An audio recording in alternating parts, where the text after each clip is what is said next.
சரி, நேரடியா விஷயத்துக்கு வருவோம். பழங்கால கதைகள் என்றாலே அது வெறும் சின்ன குழந்தைங்களுக்கானதுன்னு நாம நினைப்போம் இல்லையா?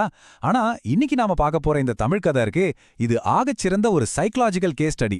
அதாவது மனிதர்களோட ஆசைகள், எதிர்பார்ப்புகள், அதோட விளைவுகள் பத்தின ஒரு அட்டகாசமான அலசல்னு சொல்லலாம். இது ஒரு மந்திர மரத்தை பத்தின கதை. வாங்க இதுக்குள்ள அப்படி என்ன சுவாரஸ்யம் இருக்குன்னு பாப்போம். அதுக்கு முன்னாடி உங்ககிட்ட நான் ஒரு முக்கியமான கேள்வியை கேட்கணும். யோசிச்சு பாருங்க, உங்க மனசுல இருக்கிற மிகப்பெரிய ஆசைய உடனே நிறைவேற்றுற ஒரு மரம் இருக்கு. ஆனா அது உங்க வாழ்க்கையே அழிச்சுடும்னு ஒரு நிபந்தனை இருந்தா அந்த ஆபத்தை நீங்க ஏற்பீங்களா? இந்த ஒரு சின்ன கேள்விய உங்க மனசுல அப்படியே வச்சுக்கோங்க. ஏன்னா இந்த கதையோட சம்பவங்களை நம்ம ஒன்னொன்னா பார்க்கும்போது இதுக்கான விட உங்களே ஆச்சரியப்படுத்தலாம். பகுதி 1. மரத்தின் ரகசிய சாபம். சரி, இந்த உளவியல் பரிசோதனைக்கான அடிப்படை விதிகளை நாம முதல்ல தெளிவா புரிஞ்சுக்கணும். ஒரு அடர்ந்த காடு, அந்த காட்டுக்கு நடுவுல ஒரு மர்மமான மரம் இருக்குன்னு அங்க இருக்கிற எல்லா விலங்குகளுக்கும் தெரியும். அது சாதாரண மரம் இல்லைங்க. நீங்க எதை கேட்டாலும் எந்த யோசனையும் இல்லாம உடனே அதை நிறைவேற்றுற ஒரு பிளாங்க் செக் மாதிரி அந்த மரம் செயல்பட்டுச்சு. யாருக்கு தான் இப்படி ஒரு சான்ஸ் கிடைச்சா ஆசை வராது சொல்லுங்க? ஆனா இங்க தான் ஒரு மிகப்பெரிய ட்விஸ்ட் இருக்கு. அந்த மரத்துக்கிட்ட ஒரு பயங்கரமான சாபம் இருந்துச்சு. அது எப்படிப்பட்ட சாபம்னா, ஆரம்பத்துல வரம் வாங்குறப்போ ரொம்ப சந்தோஷமா இருக்கும். ஆனா போக போக அதுவே உங்களை அழிச்சிடும். இது உண்மையிலே ஒரு தந்திரமான உளவியல் பொறிதானே. நம்ம ஆசைப்பட்ட ஒண்ணு உடனடியே கிடைக்கும்போது அதனால பின்னாடி வரப்போற ஆபத்துகளை பத்தி நம்ம மைண்ட் யோசிக்கிறதே இல்ல. அதைத்தான் இந்த சாபம் தனக்கு சாதகமா பயன்படுத்திக்கிச்சு. பகுதி 2. 3 விலங்குகள் 3 வரங்கள்.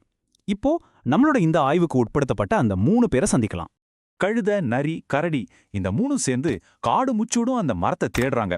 பல நாட்கள் தேடியும் ஒரு பிரயோஜனமும் இல்ல. உடனே சரி, நம்ம தனித்தனியா பிரிஞ்சு தேடுவோம், யார் அதிர்ஷ்டசாலின்னு பாப்போம்னு நரி ஒரு ஐடியா கொடுக்குது. இதுதான் அவங்களோட அந்த சுயநல பயணத்தோட முதல் படியா அமைஞ்சுது. இதுல முதல் அதிர்ஷ்டசாலி கரடி தான். மரத்தை கண்டுபிடிச்ச உடனே கரடிக்கு வந்த ஆசை என்ன தெரியுமா? நான் இந்த காட்டுக்கே ராஜாவாகணும். எந்த உழைப்போ தகுதியோ இல்லாம மற்ற எல்லாரையும் அடக்கி ஆழணுங்கிற ஒரு சுயநலமான பசி. அதிகாரத்தின் மேல கரடிக்கு இருந்த அந்த அளவற்ற மோகத்தை இது காட்டுது. கரடிக்கு பிறகு அந்த மரத்தை கண்டுபிடிச்சது நரி. நரியோட ஆசை கொஞ்சம் வித்தியாசமானது. எனக்கு நிறைய பொண்ணும் செல்வமும் வேணும், இதுதான் அது கேட்ட வரம். அதிகாரத்தை விட எந்த உழைப்பும் இல்லாம கிடைக்கிற செல்வம் தான் ரொம்ப பாதுகாப்பானதுன்னு நரி கால்குலேட் பண்ணுச்சு. 2 பேருக்குமே இன்ஸ்டன்ட் சக்சஸ். காட்டுல சிங்கம் நோய்வாய்ப்பட்டதால கரடி தற்காலிக ராஜாவாயிடுச்சு. நரி வீட்டுக்கு போய் பார்த்தா மழை போல தங்கம் கொட்டி கிடக்குது. தங்களுக்கு கிடைச்ச இந்த திடீர் வெற்றியால 2மே காத்துல மிதக்க ஆரம்பிச்சுட்டாங்க. பின்னாடி வரப்போற அந்த சாபத்தை பத்தி அவங்களுக்கு துளி கூட கவலையே இல்ல. அட, சாபத்தை நாம ஈஸியா வென்றுட்டோன்னு அவங்க முழுசா நம்புனாங்க. பகுதி 3. சுயநலத்தின் விலை. ஆனா அந்த பழைய எச்சரிக்கையை நீங்க மறக்கலைன்னு நினைக்கிறேன். இப்போ அந்த சாபம் எப்படி தான் வேலையை காட்ட ஆரம்பிக்குதுன்னு பாப்போம். இங்கதான் நீங்க கவனிக்கணும். அதிகாரமோ செல்வமோ அவங்களை எப்படி தனிமைப்படுத்துச்சு பாருங்க. ராஜா பதவி கிடைச்ச கரடிக்கு ஏகப்பட்ட பொறுப்புகள், விலங்குகளோட கம்ப்ளைண்ட்ஸ். இதனால தூக்கத்தை இழந்து மன அழுத்தமாகி கடைசியில அந்த பதவியை தூக்கி போட்டுட்டு ஓடி ஒளிஞ்சிச்சு. இன்னொரு பக்கம் நரி, உன்கிட்ட தான் நிறைய காசு இருக்கே, நீ ஏன் சாப்பாடு வாங்கிக்கோன்னு மற்ற விலங்குகள்லாம் ஒதுக்குனதால கடுமையான தனிமையில வாடிச்சு. எந்த வரங்கள் அவங்களுக்கு சந்தோஷத்தை தரும்னு நினைச்சாங்களோ அதுவே அவங்களுக்கு பெரும் சுமையா மாறிடுச்சு. சாபம் கச்சிதமா வேலை செய்ய தொடங்கிடுச்சு. பகுதி 4. சுயநலமற்ற கழுதையின் வெற்றி. இதுதான் நம்ம பகுப்பாய்வோட இறுதி கட்டம்.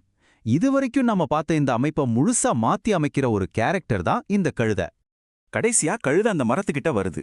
ஆனா அது உடனே எந்த வரமும் கேட்கல. கொஞ்சம் யோசிச்சுது. சுயநலமா ஆசைப்பட்டா என்ன நடக்கும்னு அதுக்கு தெரியும். இப்போ கழுதைக்கு முன்னாடி இருந்த சவால், ஆசையையும் நிறைவேற்றிக்கணும், அதே சமயம் சாபத்துல இருந்தும் தப்பிக்கணும். எப்படி சாத்தியம்? கழுதையின் யோசனை உண்மையிலே பிரமாதம். அந்த சாபத்தோட முழு பலமும் நம்மளோட ஈகோ, அதாவது அகந்தைய மையமா வச்சுதான் செயல்படுதுன்னு அது புரிஞ்சுக்கிச்சு. அதனால தன்னோட ஆசையிலிருந்து அந்த ஈகோவை முழுசா நீக்கிட முடிவு பண்ணுச்சு. தனக்காக எந்த ஒரு விஷயத்தையும் கேட்க கூடாது. அது ஒண்ணுதான் அந்த சாபத்தை முறியடிக்க ஒரே வழின்னு ரொம்ப தெளிவா கணக்கு போட்டுச்சு. என்கிட்ட உதவி கேட்டு வர்றவங்க எல்லாரும் சந்தோஷமா இருக்கணும், அவங்க கவலைய நான் தீர்க்கணும். இதுதான் கழுத கேட்ட வரம். இது அந்த மந்திர மரத்துக்கே ஒரு புது அனுபவமா இருந்திருக்கும். தனக்காக கேட்காம பிறருக்காக கேட்ட இந்த வரம் அந்த மரத்தோட சாபத்தையே உடைச்சு சுக்குநூறு ஆக்கிடுச்சு. இதோட ரிசல்ட், கழுதியோட இந்த சுயநலமற்ற முடிவு தொடர்ச்சியா பல நன்மைகளை ஒரு சங்கிலித் தொடர் மாதிரி உருவாக்குச்சு. யாராவது பசியோட வந்தா அதுக்கு மாயாஜாலமா சாப்பாடு கிடைச்சது. அது அவங்களுக்கு கொடுத்துட்டு மீதியை மட்டும் அது சாப்பிட்டுச்சு. ராத்திரியானா நிம்மதியா தூங்குச்சு. கரடியும் நரியும் குறுக்கு வழியில தேடின அதே மரியாதையும் அதிகாரமும் கழுதைக்கு ரொம்ப இயல்பாகவே கிடைச்சது. சிங்கராஜாவுக்கு அடுத்தபடியா காட்டிலேயே உண்மையான நல்லவன்கிற பேரோட அதுக்கு மாபெரும் மரியாதை தேடி வந்துச்சு. சரி, நாம இந்த தொகுப்போட முடிவுக்கு வந்துட்டோம். இந்த கதையில இருக்கிற டேட்டா ரொம்பவே தெளிவா இருக்கு இல்லையா? கரடியோட அதிகார மோகமும் நரியோட பேராசையும் அவங்கள அழிவுல கொண்டு போய் விட்டுச்சு. ஆனா கழுதையோட சுயநலமற்ற தன்மை அதுக்கு உண்மையான வெற்றியையும் நிம்மதியையும் கொடுத்துச்சு. இப்போ ஆரம்பத்துல நான் கேட்ட அதே கேள்வியை மறுபடியும் உங்ககிட்டயே கேட்கறேன். உங்க நிஜ வாழ்க்கையில நீங்க அந்த மந்திர மரத்துக்கிட்ட எதை கேட்டுக்கிட்டு இருக்கீங்க? நீங்க கேட்குற அந்த விஷயம் உங்களை உருவாக்க போகுதா இல்ல அழிக்க போகுதா?